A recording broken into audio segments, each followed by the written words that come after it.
আপনারা দেখছেন news now, খবরের নতুন ভাষা। উত্তর ত্রিপুরার পানিসাগরে জাতীয় সড়কের বেহাল দশা এখন চরম ভোগান্তির কারণ হয়ে দাঁড়িয়েছে। গুরুত্বপূর্ণ একাধিক সরকারি দপ্তর, মন্দির ও রেল স্টেশনের সংযোগকারী সড়কে দীর্ঘদিন ধরে তৈরি হওয়া একাধিক গর্তে প্রতিদিনই ঘটছে দুর্ঘটনা।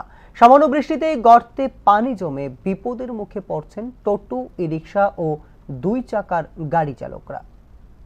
উত্তর ত্রিপুরার পানিসাগর মহকুমার চামটিলা এলাকায় জাতীয় সড়কের বেহাল অবস্থা নিয়ে ক্ষোভে ফুঁসছেন স্থানীয় মানুষ। ফায়ার সার্ভিস অফিস, মহকুমা শাসকের কার্যালয়, মন্দির এবং রেল স্টেশনের মতো গুরুত্বপূর্ণ স্থানে যাওয়ার এই সড়কের মাঝখানে দীর্ঘদিন ধরে রয়েছে একাধিক বড় বড় গর্ত। সামান্য বৃষ্টি হলেই সেখানে জল জমে যায়। বৃষ্টির জোরে গর্ত চোখে না পড়ায় প্রায় প্রতিদিনই টোটো, স্কুটি ও অন্যান্য ছোট যানবাহন দুর্ঘটনার কবলে পড়ছে। ঘটে চলছে হতাহতির ঘটনা। স্থানীয় এক যুবকের অভিযোগ, সম্প্রতি ফাইন্যান্সে কেনা এক কলেজ ছাত্রের নতুন স্কুটি এই গর্তে পড়ে ক্ষতিগ্রস্ত হয়েছে।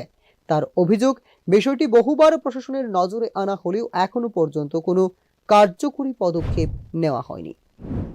সামটিলা থেকে দরিয়া তোমার ওই একটা গর্ত আছে এখানেও, আর তোমার অগ্নিবাসার আগে অব্দি যেভাবে অবস্থা আছে, এবং একটা পানিসাগরে পঞ্চদা মন্দির আছে, ওই জায়গা মন্দিরের সামনে একটা মন্দিরের সামনে গর্ত হয় এবং রোডের প্রতি এনএইচের প্রতি পানি যায় জমে।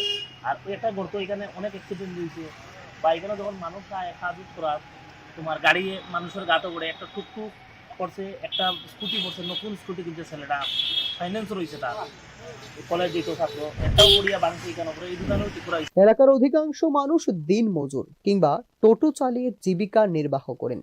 দৈনিক সীমিত আয়ের মধ্যে দুর্ঘটনায় গাড়ি ক্ষতিগ্রস্ত হলে তা মেরামত করা তাদের জন্য বড় ধরনের আর্থিক বোঝা হয়ে দাঁড়ায়। দুর্ঘটনা রোধ করতেন এবং এলাকার নাগরিকদের আর্থিক ক্ষতির হাত থেকে বাঁচাতে জাতীয় সড়কের গর্তগুলি ভরাট করে অবিলম্বে সংস্কারের দাবি তুলেছেন এলাকাবাসী।